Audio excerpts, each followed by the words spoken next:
Learn how to detect OCD and treat it. If you watch the whole video, we will teach you how to detect OCD and successfully treat it.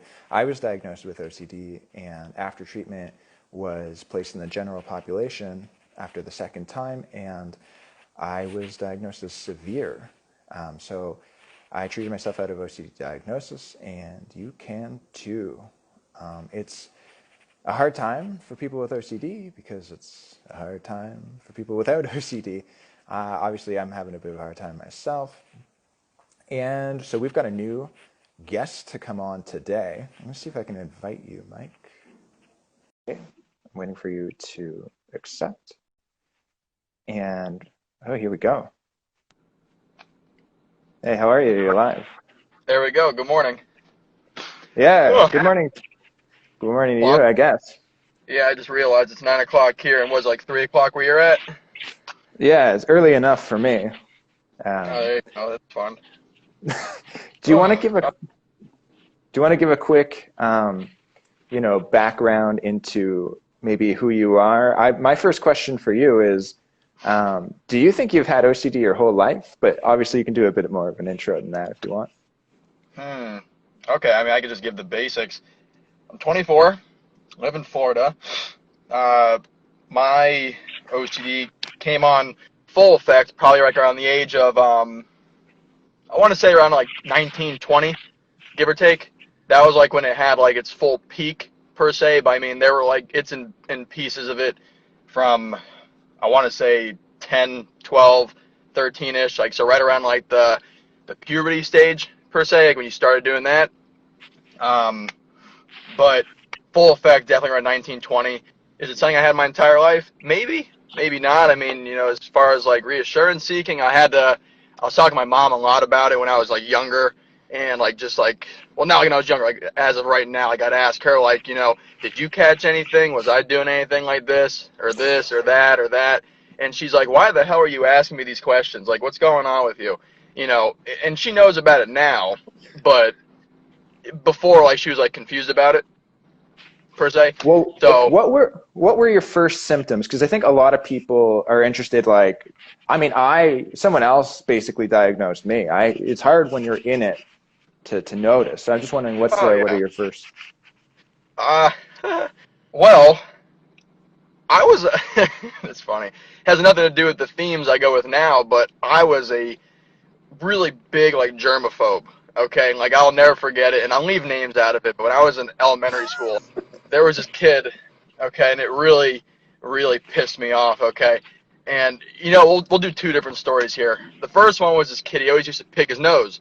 Okay, and if I ever well, if I ever had to be paired with him to do a project, I'd freak out, or I'd be like, "You cannot touch me, get away from me." And keep in mind, like to me, it was like, "You're disgusting. You need to stay as far away from me as possible. Like, do not touch me, nothing." And anything he touched, I'd have to clean myself too. Okay, Wait, so like, how old were you? This was elementary school? oh yeah, so oh god, 8, 9, 10, around that, give or take, probably younger. I mean, but it was just at the point I just didn't want to be near this kid, and I used to complain to the teachers. I'm like, you cannot let this kid work with me or anybody else. And my mom actually got involved because like I wasn't the only person that complained about it, but I was the person that persisted the most. Okay, so eventually they had to talk to the kid like, stop picking your nose and flicking your boogers over the place. Yeah, that was fun to say the least. But and the other one, and I don't even know if this is like, this might be like a hygienic thing or whatever, but we'll just go there. You're gonna laugh, but it's okay. You ever go to the bathroom and you don't wipe so good, and then you end up with like a shart per se? Well, you can definitely have unhappy surprises at laundry day. Is that what you're trying to say? Yeah, exactly. So every single day, and I'm sorry, but every single day, elementary school, I'd go to the bathroom around like 12 o'clock, and I'd be calling my mom at 12:30. I'm like, you got to bring me another pair of underwear. And this happened every single day. And she worked in insurance, and she still does. But what would happen was she'd have one of her employees bring me a fresh pair of underwear every single day around 12:30, 1 o'clock, and it was the I'm biggest joke in the world. Okay. I'm starting to notice some OCD behavior.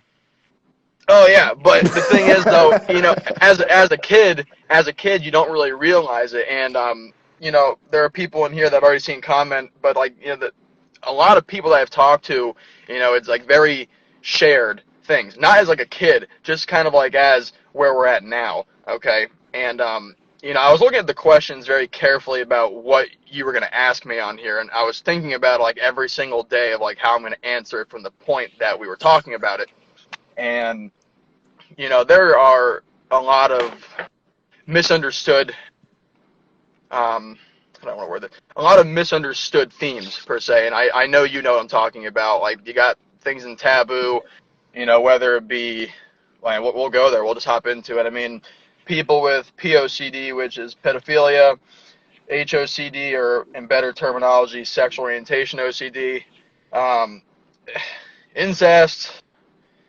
contamination, health, religion, and there's a bunch of them. But every single person that I've talked to with like a shared theme. So for example, someone with like religious aspects. Like I've heard so many people and seen it all over the place. Like I offended God today, and then they'll dive into it and they'll think like, what did I do? How do I fix this? What's the problem? And then they'll just sit there and be stuck on it. Well, I'm happy you brought that up because actually I think religious OCD is one of the fewer talked about themes, and it's one of the most popular and persistent ones as well. And I think under the umbrella of morality will be the did I do something blasphemous? Did I offend God? Etc. And it's worth speaking to because with HOCD and POCD, if you don't know that these are common, then you tend to come down harder on yourself. I Yeah, want to maybe take a step back really quickly before we go specifically into themes. sure. I just wonder, just before we totally leave your past, were you always outspoken about mental health? To be honest, like you would look at my childhood and and it was never really talked about. I mean, to get personal, my parents got divorced when I was 8. Um, some things happened when I was around 8 years old. Like I was diagnosed with a rare leg disease that required me to get surgery. My grandma passed away and my parents got divorced. Never talked about anything, okay? The only thing that was really talked about is, wow, you came out of it really good. Like, because typically, a lot of shit like that at a young age, you're like, this kid's going to suffer from something. Like, he's going to be depressed. He's going to be unhappy. And, I'm not trying to give myself an ego boost here, but, I came out of it pretty good. I wasn't upset about it. I didn't really understand as far as, like, the divorce goes, but as far as, like, mental health speaking wise, like, it was all good. There was never any issues, at least that I didn't know about, I mean, my mom might not have talked about it to me, but maybe she went to talk to somebody, but I don't know about it. You know what I mean? Yeah, So, yeah. Well, it's just a rare person. I'm obviously included in this. We're two people doing a live stream on mental health, so I think it's a big step. To start talking about something, or just even be able to tell someone, I struggle with whatever. I think that is where a lot of people are stuck in just admitting it to themselves and then admitting it to others. And I think a lot of people would get something from your answer to this, like how do people react now if you talk about OCD or mental health, or like people are afraid of a negative reaction. I mean, it's possible. Have you ever had, like, what are the reactions you have?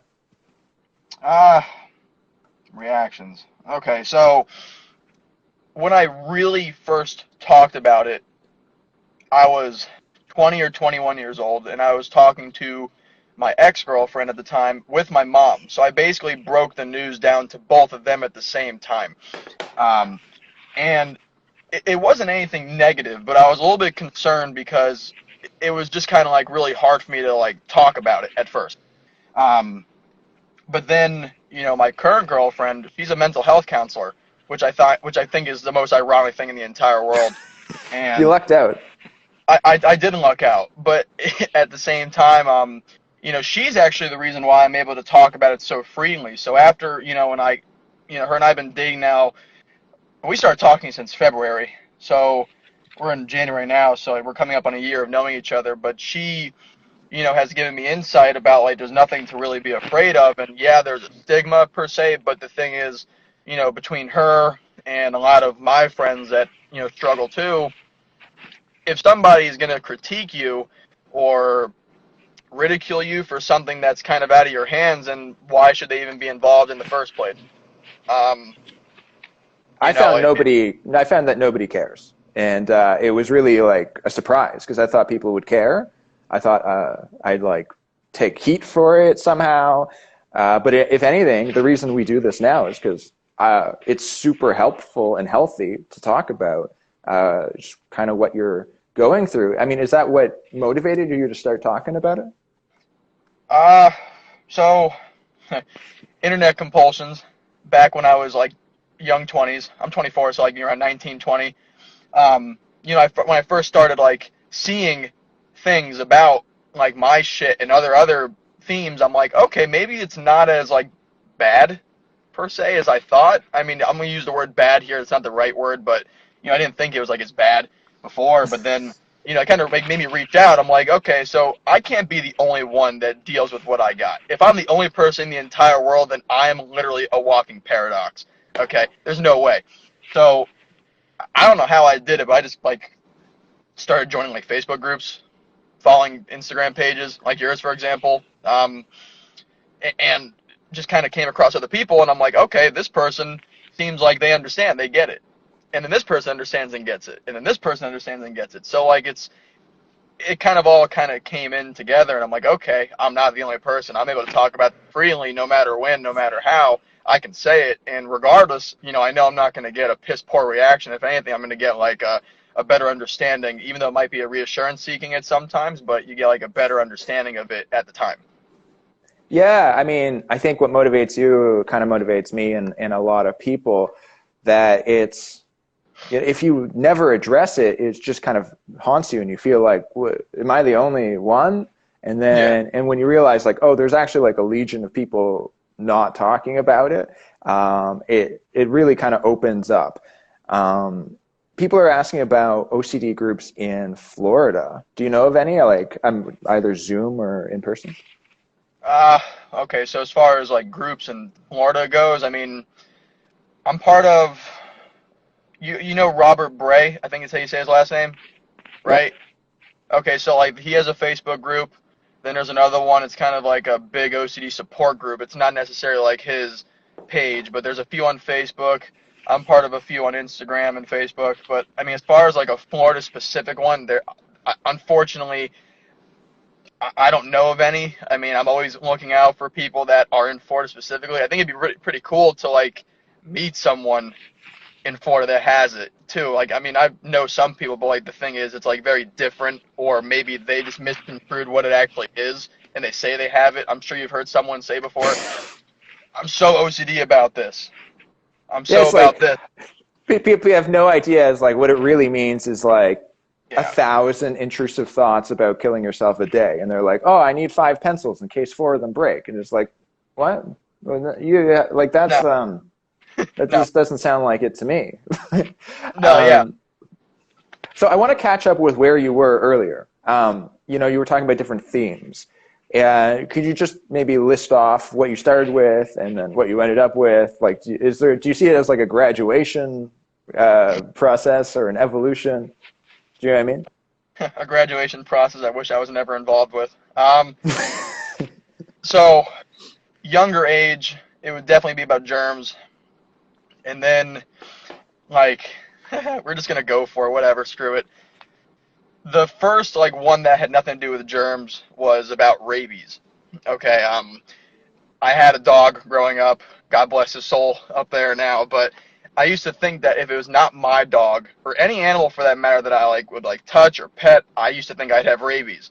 And then it would come in different waves too. Like I'd be on like a vacation and be like, "Oh my God, I have rabies," and I don't know why or how it was really out there. And basically, I was like, "Okay, well, if I got rabies, I'll be dead in the morning. If I don't have rabies, I'll be alive in the morning." Um, I don't know how that one kind of just went away, but then obviously AIDS kind of came in. HIV. I used to think I had that before too. Um, I don't know why, but just used to think Yeah, about I would that. say you graduated from contamination of germs to contamination of full-on diseases.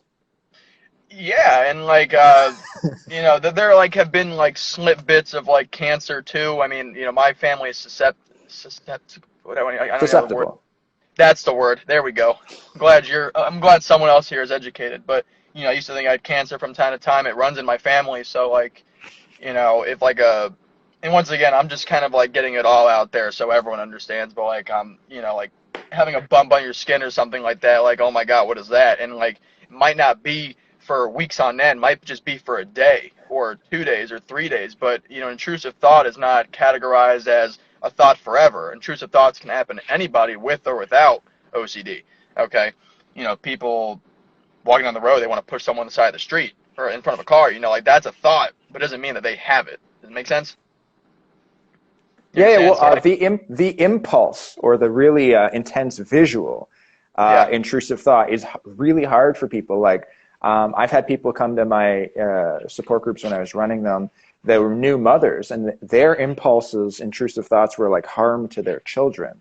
Like Hmm. stabbing their babies with knives or throwing them downstairs. And it's like, Yeah. you know, and like one of them had to go into intensive care and like in the hospital, and just it's a significant thing to you want to know that you have to be able to tell like what's an intrusive thought, and who am I, because we have really strong imaginations, and we're just very sensitive to these things. I was kind of blown away, like you mentioned in passing, everyone has intrusive thoughts. We just react really strongly. And I want to piggyback on my last question. Okay, so do you have any Sure. advice for people dealing with those themes? First contamination and second health OCD of do I have X disease? So you're saying like, what's advice for somebody that like is dealing with this on a daily basis, like every day? Yeah, Because you graduated from these themes, I at your mean, graduation speech. Like for people who have health OCD, someone's writing here, it's a living hell. Like, do you just kind of accept like I might have what I'm afraid of? well, the one thing I've recognized for sure, and I'm sure you understand this and everyone else in here too, certain themes grab onto you stronger, and certain ones don't. Yeah. This one for me didn't really, I don't want to say bothered me as much, but like something versus health versus something that I go with now. Some things are easier for to pass by. Okay, like I guess the word's uncertainty, but like some people are able to let it go, or they're like, what, whatever happens, happens. You know, Maybe for me, like I know in life, things are always possible to happen as far as like your health goes, not mental health, just health in general. So like, you might be like, okay, cool, like if I get sick tomorrow, it'll pass. You don't know, like so for me, this kind of just passed by because it wasn't like so important per se, but it might be important for someone else. Um, and that can go with anything else. Somebody that values love, for example, might struggle severely with like relationship or the sexual orientation one, and um, because it basically goes to what you care about most, is from what I've understood over the years of learning it about it. And I'm still no perfectionist at all about knowledge on this, but you know, people, it just grabs onto what the person values, from what I understand. Yeah. Well, I think because what sticks with you more is what you're more afraid of. And Yeah. what, so if you're really, really afraid of, it depends on your values. Like, let's say you really love kids. Well, get ready for the roller coaster ride of POCD. If you really feel strongly about having a family, well, get ready for HOCD. And I think you do end up stronger at the end of properly done treatment. I'm now juggling like wild amounts of uncertainty. And I guess it ties into my next question for you. You talked about how you were a brave kid. What advice would you give to a younger self? Like, or maybe it depends where you think it'll be most helpful for someone listening, but, a younger self, now that you're at the wise age of, I think you said 24. I'm far from wise. No. Oh my God. My mental age is like 7, 8, but it's okay. Um, I'm just gonna say this in like the fact, like I'm not gonna pretend I'm talking to like a younger version of myself. I'm gonna pretend I'm talking to just people that are younger in general, because a lot of kids, are part of these groups too. I mean, shit, most of the groups, like I'm the oldest one on my Instagram one, but the youngest person there is 18. And then the one on Facebook, there was someone that's 17. And then I've talked to, or people have talked to people that are like 13, 12. And thank God I haven't gone through the worst part of it when I was that age, because it's really hard. But that being said, I mean, I guess the best advice is, you got to be easier on yourself. And I'm terrible at that. I'm really bad at that. I'm hard on myself all the time. And probably every single day. But that being said, at a younger age, you just kind of reach out to the right people. We'll start there. Don't talk to someone that you don't trust. Okay, do not do that. Number two, if you are talking to someone that you trust, make sure that they can help you in the right way. All right, because the worst, how do I word this? The only thing worse than no advice is bad advice. It's so easy to get bad advice here. I got bad advice before I got good advice. And then some of the best advice was most people can't give you good advice, want to, will give you then bad advice in good faith, and then it ends up being something like that will make you flood or make you critical about yourself. I remember checking has always been a little bit difficult for me. And, checking is bizarre, but like the dryer to make sure I didn't leave any clothes in the dryer. And if I stress on other parts of my life, that one's really hard. And I remember I got the advice of just stop checking. And that led to like an incredible amount of flooding. And so flooding, if people don't know the term, it's where like you have a chance against normal OCDs. Like you can stop maybe after checking once or twice or whatever. If you're flooded, like you might be checking like till 2 or 3 a.m. I've heard. Someone has a question about sleep. Definitely sleep is important, and I fight every day to keep a consistent sleep schedule. I'd recommend The Power of When by Michael Bruce to keep a consistent sleep schedule. I think it's been massive for me. Or but anyway, I have an issue swallowing pills and trusting medicine, but if you say so. Did you want to finish that thought on advice? I jumped in because I totally agree with it, because we're like 2% of the population, maybe more now that we're in the hand washing epidemic, but you can easily get advice that'll make you worse and not know it. Oh yeah, I mean, sorry, it's funny because it's so true. And then you get obviously you get like the ignorance too, like. I mean, just to give you an example before we passed on to the next, but there's somebody at my work, okay, and like every single day, he's like, my wife is so OCD about cleaning the house, and I'm like, oh yeah, is she? And I'm like, what makes her so OCD about it? Because he knows I got it. He's like, well, she just, really likes to clean everything. I come home, the house is perfect. I'm like, you do realize that, like, this is, you're fighting a losing battle here, like, you sound like an idiot in my head, I'm like, but yeah, speaking wise, I'm like, yeah, you know what? Like, that's cool. Your house is clean. Good for you. I'm happy about it. But yeah, actually, there's actually someone wrote in about this. I had to realize that a certain amount of ignorance and invalidation comes with this, because we're 2% of the population. Most people have no idea. I started, one of my friends, I told her, this is like Tourette's without saying it out loud. So you might have the offensive, you might have, so you might have the offensive thing to say, but you just don't say it, and then you suffer in shame possibly for years thinking, am I terrible? Whereas at least in Tourette's, you throw it out there. Everyone has the reaction, and you go, you know what? I can't hide it. I have Tourette's. So at least, so there's some ups to it. I have told people on the other side of the shame wall, when you're able to say, I have OCD, in fact, I'm going live to talk about it, so hopefully I don't say something wrong, you end up feeling a lot better, because you're like airing your laundry. You're like, I don't have to be afraid. People know, like, this is the color of my underpants, or whatever it is. Someone asked quickly about the sleep book. It's The Power of When by Michael Bruce. I think he has thesleepdoctor.com. I think a lot of us struggle with being late, and sleep will impact a lot of things.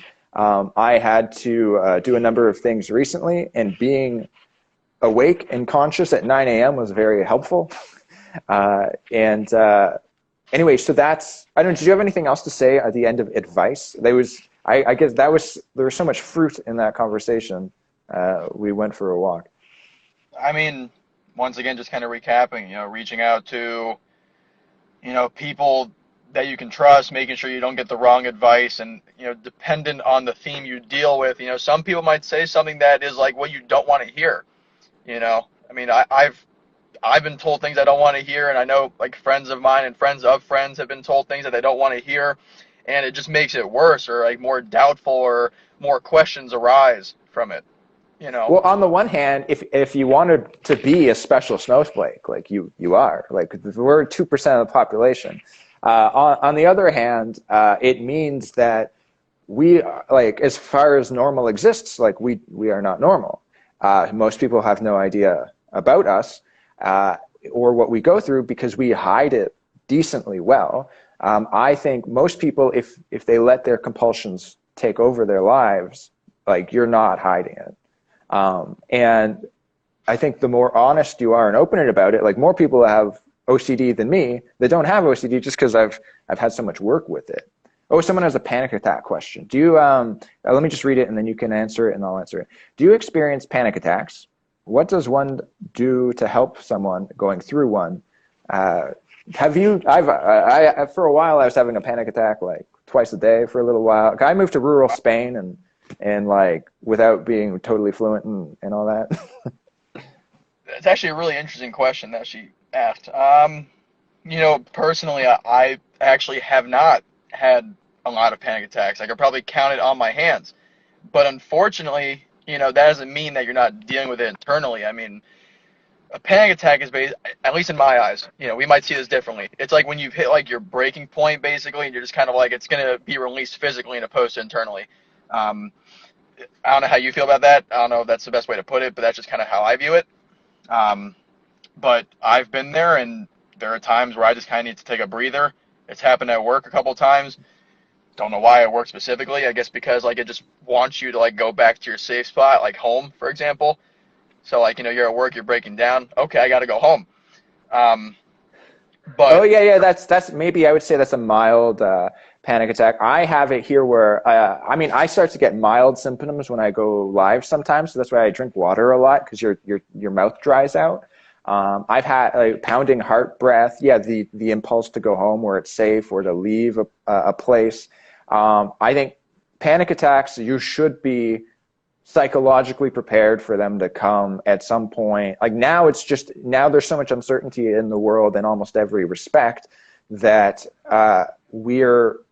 if you have OCD and you've had panic attacks before, for me, I usually just have water with me just so that that helps me calm down.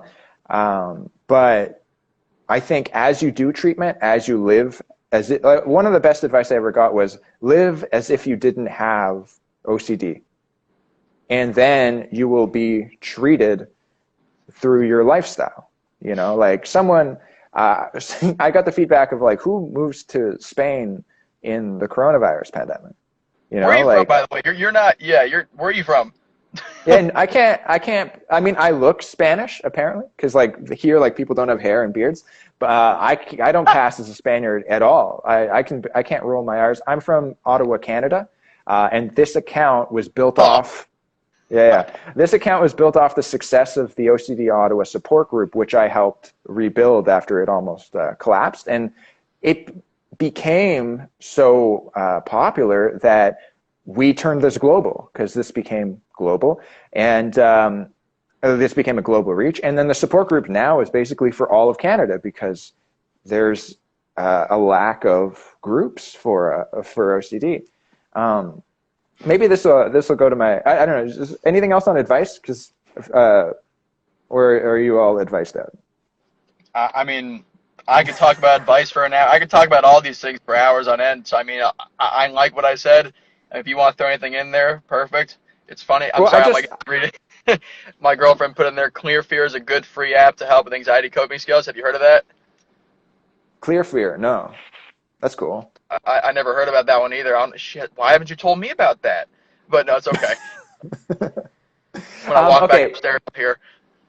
that's funny. Okay, do you so community is a big part of this. Someone here saying you went to the OCD conference and it was very helpful to meet others. That's very funny because my question was, do you have friends with OCD and like have you gotten a lot back from talking to people with it? Oh my God, absolutely. As I told you, I didn't really start talking about it until I was older. But now it's great because I could probably text, oh my God, I could probably text at least 50 different people right now if I really wanted to. If I Wow. really wanted to, yeah. Just like off the top of my Get, head, I can message 50 different people and be like, I need help. you'd be like, I Okay. need reassurance. Not even that. It's just like I need to talk. Yeah, but it's funny you say that because sometimes it can be like that. But there are times too where it's like I need someone to talk to that gets it. Yeah, You know, if I it's needed big. to. Yeah, if I needed to. But as far as like the groups go, I mean, it's very helpful to have someone that understands it. Okay. I remember we were talking through Instagram. You said you're a car guy. I'm a car guy. I'm sitting in my car right now as I do this. Um, It's your safe space. yeah. Oh yeah. But like, it's the same thing as like being a car guy and like talking to other people that are car guys. You might have a different terminology with them that nobody else understands. Okay. Um, I guess it's tied to like a girl, for example, like, girls with like their makeup or their bags. Okay. Like if they like have a certain niche, they can, talk about with them. I could talk to you about cars. I could talk to you about OCD. I could talk to so and so about sports and this about that. Like it's nice to have people that actually are in the same realm as you, so you kind of get a better feel per se, and also you don't feel as alone. So it's Yeah, definitely it's hard to explain, but I got so much back from going to my first support group that I kind of never left. And then when leadership basically retired, I took over, and here we are now. Someone was asking about false memory OCD. They can't let go of something they think they did in their childhood, and they even went back to whoever it was and got reassurance saying it never happened, and they're like, but I can't let go of it. Now, if you were to pretend to be a therapist, what would you tell oh God. I mean, it's funny because I feel like false memory. Mm, I feel like it kind of falls into the deeper theme of what the person's going with. Well, I think whatever it is, because they didn't say like whatever theme is bothering them. I think also you kind of get some kind of weird payoff by not letting go. Like if you're really like, oh, I might have touched them. It's like, well, like what do you get out of this? Like like why can't Yeah. you move on? It's like Yeah, it I could be mean a I'm not. conversation or something, like it could be anything, like a conversation that you had or something you said or something you did.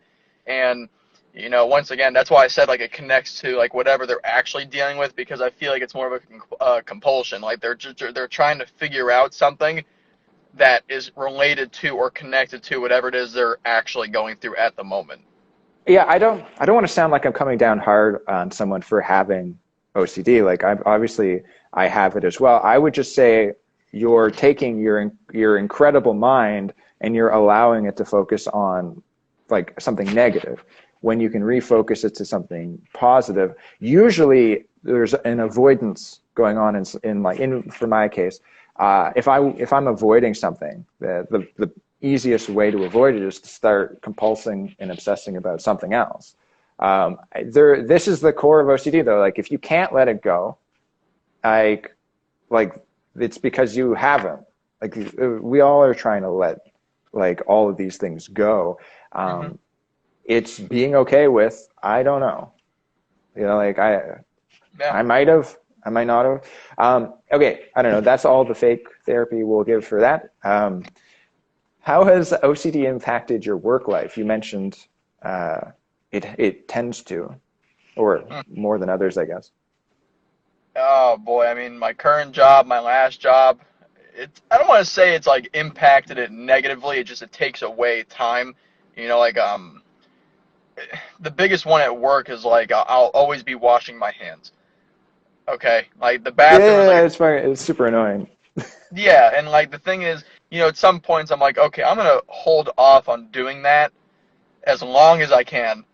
But then I'm like, nope, screw it, gotta go now, gotta go to the sink right now, or I gotta wipe down my desk, or just it could be anything. I mean, it sounds ridiculous, but like either wiping down my keyboard, wiping down my mouse. I mean, I'm a property acquisition manager, so basically, I'm calling people all day, and you have a mouse to control your database, on your screens and everything like that. So like, it doesn't matter who. Okay, if anybody touches my mouse, as soon as they're gone, I have to wipe it down. Okay, if somebody touches my keyboard, I gotta wipe it down. And like you know what? I think I saw like his name pop up in here. He's one of my coworkers, but like has nothing to do with him or anybody. But like, it's just it doesn't matter who you are. Okay, it doesn't matter. It's just a thing of how it is. Okay, somebody touching shit in my car, somebody touching something at my work, somebody touching something that I don't want to be touched. It sounds ridiculous when I think about it out loud, and I'm laughing about it, but like for some reason it's like I can't let it go. It doesn't bother me.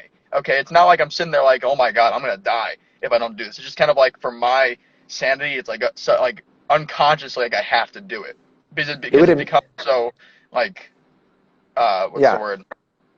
What's the word? It's become so second nature that there you go. That's it. It would amuse me greatly if you got together with a coworker and had some type of plan for exposure where he like touched your stuff. Like that would. Oh, It's such a God. funny idea. Okay, so that was your work life. What can you say about your personal life other than like basically bothering your girlfriend and your mom being like, what do you notice?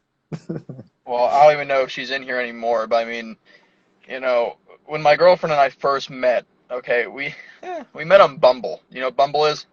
Oh yeah. Okay, so we met on Bumble, and I actually have screenshots of our conversation from the very first get-go. And like when she told me that she was a mental health therapist, and I said I had OCD, we literally talked about it before we even met each other in person. Okay, Whoa, and that's pretty impressive. Most people are hiding that. no, because I told myself, like, listen, next relationship I'm in, I'm going to give it 100%, do the best I can. 100% honesty, 100% this, 100% that. No bullshit, no games. So I said, you know what, might as well just dump it on her now, see how she reacts. If it'll work, great. But, you know, um, I know, and even though I know she's watching, I'm just going to say it and take the shit for her when I get back upstairs. I know I bother her a lot about it, but she does a great job dealing with it. And, whatever it may be, because my themes are HOCD and ROCD. Okay, I deal with both of them, and they're kind of like tied together, and I, whether it be like me questioning her about her ex-boyfriend or me not being worthy enough of her love or, um, like, it could be a mixture of things, man. I mean, like loving someone. Do you love that person? Do they love you? Are they going to break up with you? Do they love you like actually enough to stay with you through this? Are you worthy of them? Am I supposed to be with them? Like, see, the thing is, I could sit there and tell you different thoughts that go with these two specifically, but it's tough. It's really tough, but she does a great job of handling it. As far as friends go, I mean, socially As long speaking, like, good. as long as they like don't touch your stuff, that's fine. Yeah. It just depends on what, like, like the weird thing I got, and just like take like a breather from that for a second. Like, you and I meet in person, okay? You shake my hand. Oh, Uh-uh. good Lord. You got to go No, home immediately. I don't have to go home. I will literally wash my hands right in front of you as soon as we shook our hand. But what's weird is that if I were to meet a girl, okay, if you were a girl and I shook your hand, it wouldn't bother me. That's the weird thing. Once again, I know it's out there. I know it's weird, but that's the point of this. Like, if it's a girl and I shake her hand, I don't care. If it's a guy, gotta shake my hand. That's why I prefer knuckle bumps. I've always been knuckle bumps. I've been knuckle bumps before the pandemic, Yeah, during well, pandemic.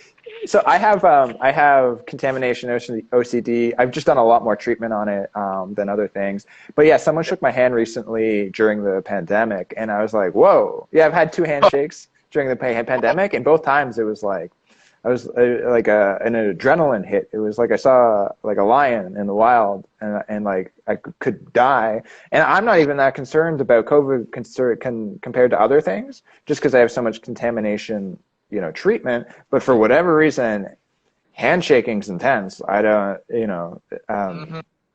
so that's really funny. Do you have anything else for like personal life that comes to mind?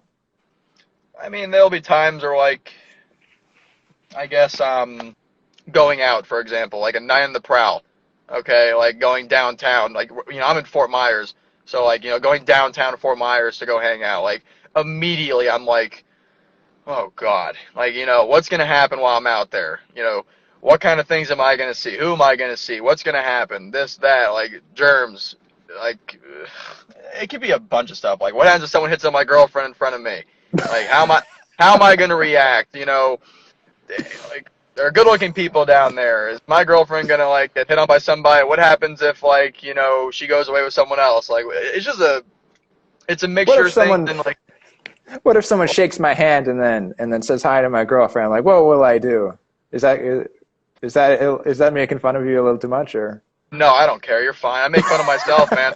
But I mean, my God, like it's just like social life can be impacted by it. But I guess the best advice for that is just kind of like just go do it. As you said, live with it as if you don't have it. Just go downtown or go hang out with your buddies. Go do this. Go do that. I mean, you can't let fear stop you from living your life. And as much as it wants you to, you shouldn't. I'm terrible at it. I mean, sometimes there are times where like I'm like shit, like wow, like why am I like not doing this because of my head? Like Yeah. it's a mixture of things. So But yeah, Margot has posted about this as well, where OCD can get so bad that you don't live your life, and I think that's a really big deal. I've definitely missed out on a lot that I had the potential for because of it. And I do look back with regret thinking what I could have had I not had all of kind of like the thought impulses that you're mentioning. yeah. But yeah, I mean, it's a sad place to be in if you don't do what you know you should do, Mm, because like, look, you don't have enough treatment or courage, and courage comes from treatment. And it's weird, like you need courage to do treatment. The Freedom from OCD book by Grayson talks about when you're about to make a decision, you don't know, so it's better to make the decision, because we always try to figure out to 100% certainty. Just recently, um, decisions I made in September just turned out to be wildly wrong. And I'm trying to put everything back together now. And to the point where I'm like paying rent in two different places because things went super wrong. And oh I had, no, yeah, no. yeah, I've got like a legal contract I have to find, somehow fulfill one way. And like, this is all in Spanish. And I've got like another place somewhere else. But you don't know until you try. And I don't regret moving to Spain. I don't regret making decisions. Like, can you speak to that? Like, would you regret going to the bar if someone shook your hand? I mean, even though contamination's not like my strong theme here, but the thing is, I know that like if I were to avoid or not do certain things, it would probably bite me in the ass later because you got to think of it from another perspective of the fact that like you have one life, you got to do what you want to do, and if you look back on something that you could have done years ago, whatever it may be, because of a thought you had, you're gonna like you probably will kick yourself in the foot, or in the back. Sorry, I don't know what the expression is, but like for what it's worth, like New Year's, we went out. I had a good time, and I put everything past me. Was it hard? Yeah, but at the same time, it was fun. Like I was able to have fun, um, and I'm able to have a good job because I can put it past me enough to the point where I can do it. I can wake up in the morning, I can get dressed, I can go to work, I can be productive, and then do it again in the morning. You know, being that people at their worst, with this shit, like if they're stuck and then they let it get the best of them, then you're basically, you're losing. You don't get to do the things that you can do, what you want to do, what you're capable of doing. Um, I'm in a great relationship, but I still struggle with my shit. I deal with This my. Go ahead. This leads me to my next question. So maybe you could finish this question while answering this, because you mentioned it earlier talking about ROCD. I wanted to ask you, like, from your perspective, how do you think OCD affects self-esteem? Say it again. How do you think OCD affects self-esteem? So self-esteem, like, do I deserve her? Should someone like me, make this offer or buy this thing? Or am I, could I be the type of person who drives a sports car? Or do I deserve the nice apartment? Or I think, do I deserve her was the ROCD version of it. I mean, when it comes to self-esteem, it's a hard balance because as much as I hate to admit it, like I probably do have poor self-esteem. I probably do, but I act confident on the outside. But with that being said, there are times where it becomes really difficult because when you get like in that downfall, like when you're in that spiral and like you're just down your shit, it's hard to get yourself out of it. It is really hard to dig yourself out of that and to be able to, what's the word? When you're able to push through and actually enjoy the better things. Like everyone's capable of having a relationship. Everyone's capable of having a family. Everyone's capable of having an apartment. Like everyone deserves the chance to have it. Yeah, technically I'll have two soon, which is more of a Yeah. problem than a. Yes, I mean you deserve to have both those apartments though. But like, Anyway, without going into the complicated Spanish problem, we have some questions written in asking about some of the themes this past week. I'm going to throw you under the bus. If you don't know the answer, it's a trick question. Don't worry. They asked, "Why is feeling anxiety good?" ow, I can okay. answer Why? I can answer it if you blank, because to anyone watching, this is a surprise question. So wait, why is feeling anxiety good? Yeah. I mean, I guess the best way I can word it, I'll make this one simple so you can answer it too. Maybe anxiety can be good, like in the sense of like you're excited, because you can get like good anxiety too. Even though you have bad anxiety, doesn't mean there's not like a good anxiety too. Like, for example, even though it might be like a smidge of it, like, you get off of work, you're excited to come home, you're excited to see like your girlfriend or your boyfriend, whatever you're doing, you're excited, but like you might have like that little rush of anxiety, like, okay, got to get home, let's do this, let's go. Um, Shit. Or how can anxiety be good? Like, at least with me, like, okay, I'm working a deal, okay, at my job, okay, and this person's like, well, I need this amount of money, and I'm like, I can give you this amount of money, and it's like, okay, what's gonna happen here? Am I gonna make this amount of money right now, or is it gonna fall flat? So it's kind of like a good rush per se, but at the same time, like there is bad too, obviously. But I'll turn this one to you. Go ahead. I want to hear what you guys say. Yeah. So this was a trick question because this is a concept I think Matt found out about and Margot made a post about, but a therapist was telling him, was like, anxiety, when you feel it, is usually good because it shows that you're going for something. Like instead of staying home because it would have been safe, like you went out and you lived and did what you wanted. Or why you feel anxiety is because you didn't give in to your compulsions to reassure your intrusive thought. Or so, like, let's say if contamination is the thing, is like if you normally have to wash your hands for 5 minutes, like if you wash your hands for 30 seconds and then you have a panic attack, well, it'd be good because it shows you're actually doing the treatment. And if you don't do the treatment, you just don't get better. Like the good news is you can treat this and become more confident with uncertainty than someone in the general population. We're just tested by fire. Like this is so difficult. 99% of people are on strong meds just to live their lives or just to be able to do treatment. Someone said it's a blessing and a curse. I'd agree with that. I think we're extremely gifted, like blessed. That's my woman.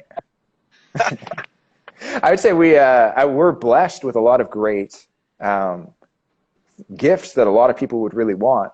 But then our cross to bear is, because we have such a strong imagination, because we have such a strong amount of computing, and we're so sensitive to like what is right, or what, or we our empathic ability so strong, we know what other people might think. Hmm. But anyway, that was the trick question. And I mean, obviously, and someone wrote in was worried because they're like, I'm doing compulsions and I'm feeling anxiety. And someone wrote in, if I get too anxious, can't sleep. I wouldn't say that's good anxiety, but this is really frequent. A lot of people feel anxious, they can't sleep, and then they feel anxious because they can't sleep, and then they're just anxious, and then they're not sleeping well.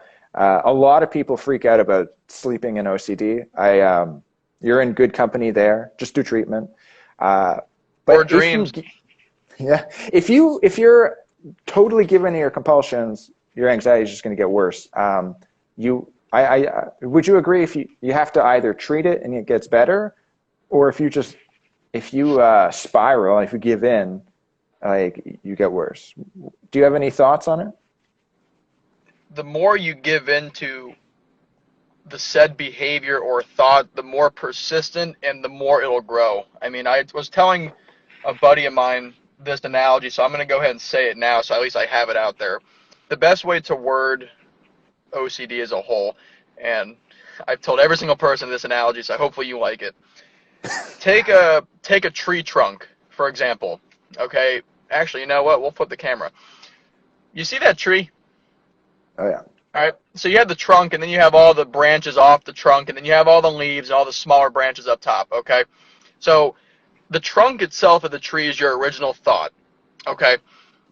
And then the branches are everything else that can stem from that original thought, and the leaves are the third or the additional thought from the second that go to the first. Does that make sense? I get that the foundation is like the trunk. Yeah, so like, the trunk will be like, what if I was this? What if I was crazy? Okay, and then the branch would be like, well, I did this. Does that mean I'm crazy? And then the leaf will be like, well, I remember I felt this way while doing this, which means I'm crazy.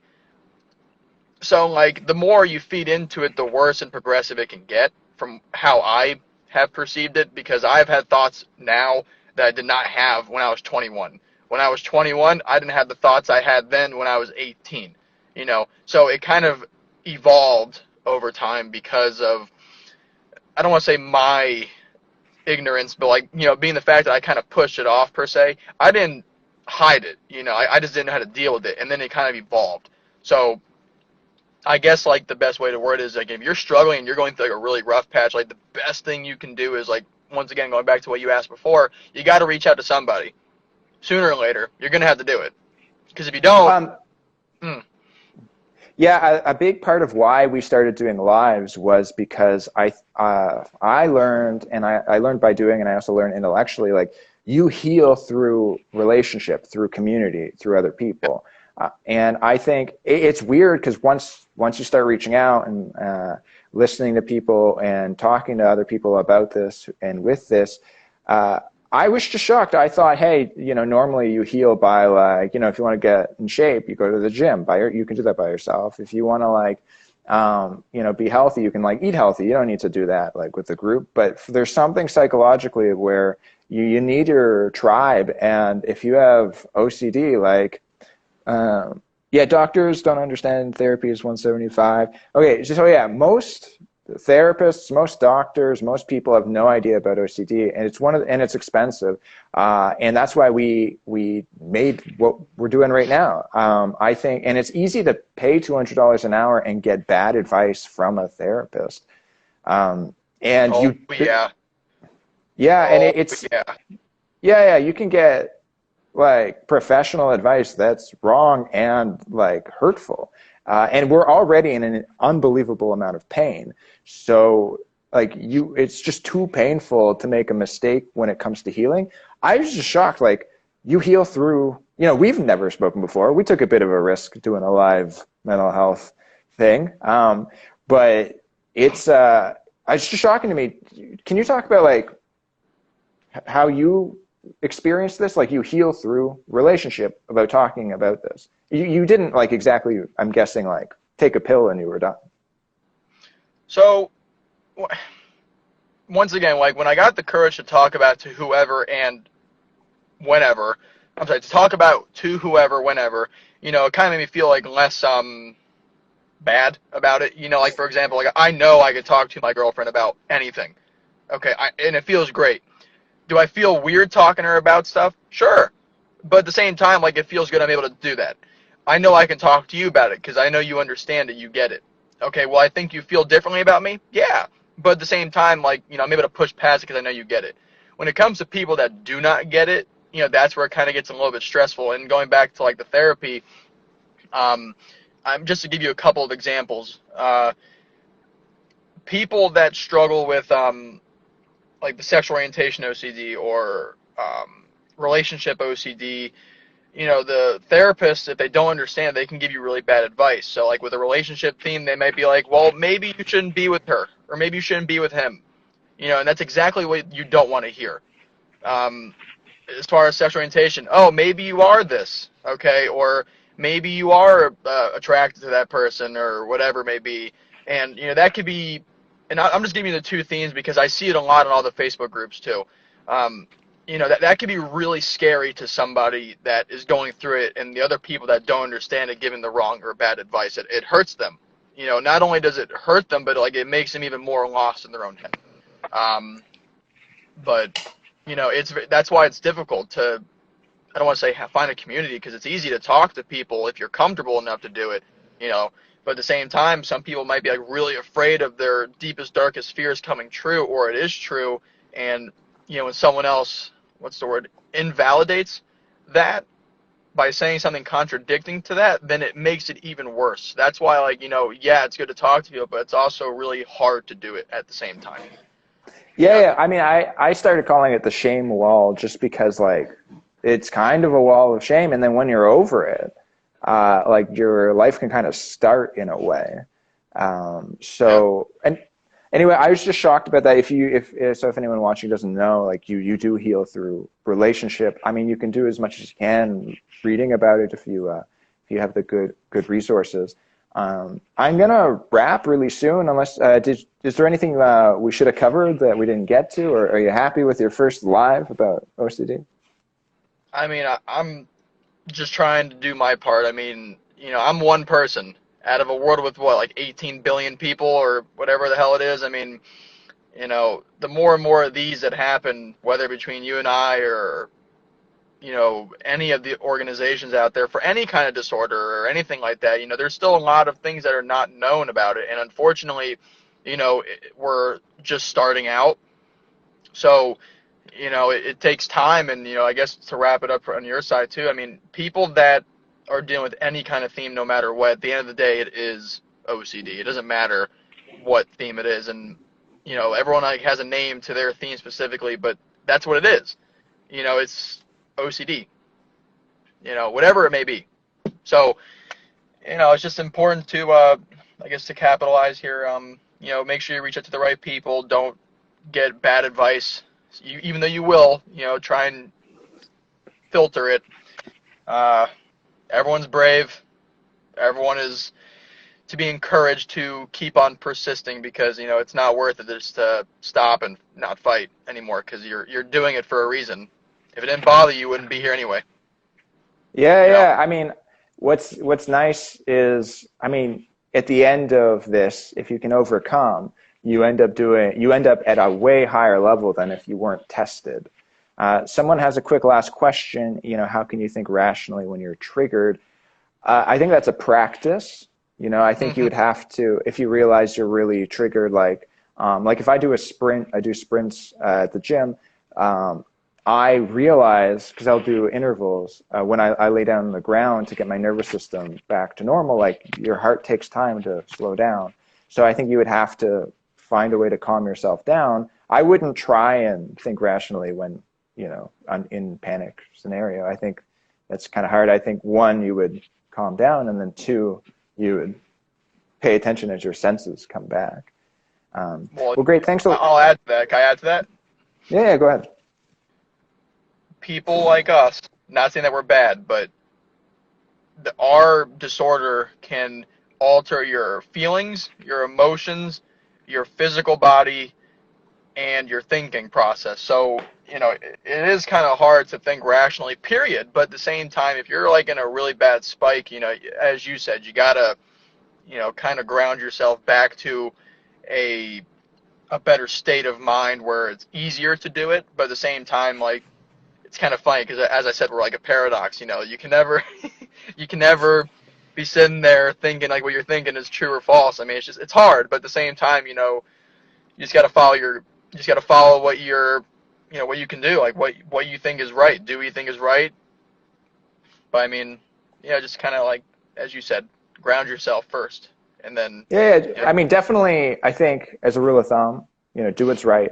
And then as another rule of thumb, you're probably being a perfectionist and hurting, like beating yourself up. So don't like that. If it's not helping, just stop doing what's not helping. Like being a perfectionist and then also being too hard on yourself afterwards. Very common, very counterproductive. oh yeah, but one day at a time, one step at a time, and just kind of go about it, man. Don't stop living your life. That's the biggest one. Just do it. As Shia LaBeouf said in that commercial from Nike a long time ago, just do it. Just go for Yeah. it. Live your life. Well, cool. Well, thank you very much for doing the live.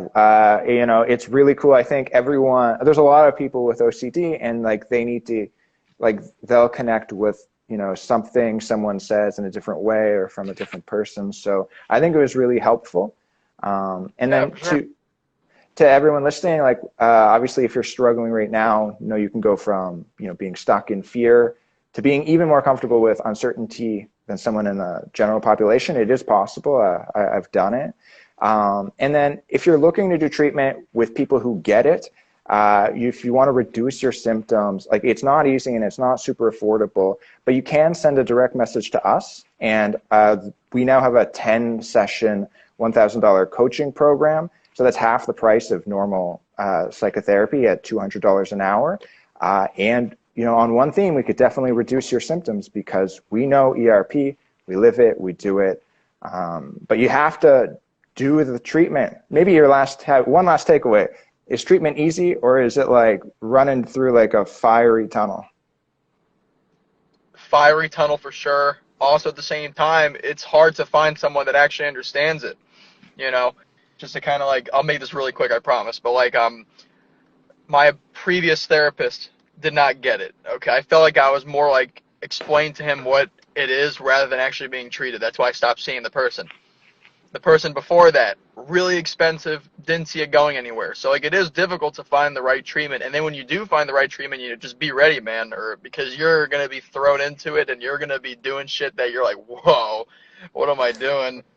But yeah, I mean, it's important too, as far as you said too, the community. The community helps a lot too.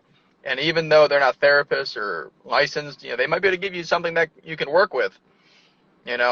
I told my girlfriend yesterday, or 2 days ago, I'm like, if I'm asking you if you love me and like you really mean it, don't tell me. Like, what? Yeah, just don't do it. It might be really funny if you want to come back and do another live. If you want to do an ROCD live, you can do it with Margot because Margot is next level on ROCD. And the two of you might be able to put together a really entertaining ROCD themed stream because I know the two of you are like very next level on it to the point where like for me, if you avoid relationships, well, you don't really have to. You gotta go for it. No, I'm trying. I'm trying. Yeah. I'll step it up. What's her name? Margot, right? Yeah, Margot. I think she's watching right now. Yeah, if you two want to do that, I mean, it would be incredibly entertaining. I think the treatment for our OCD ends up being so absurd. It's very funny. Would you agree? Oh yeah, and actually, I'll step it up too if she wants to do this. My girlfriend would be more than happy to join me on it too. Oh my God, it sounds like we're all in. Everyone but your girlfriend has said yes. Margot just said yes. You said yes. All you got to do is convince your girlfriend. That's hysterical. She'll do it. She'll probably be making fun of me more than anything, but it's okay. It's good. Wonderful. It's all right. Okay, well, we got a wrap. I really look forward to that. And thank you very much. We'll be talking soon. And good luck, everyone. We'll see you next time. Yes, sir. See you later.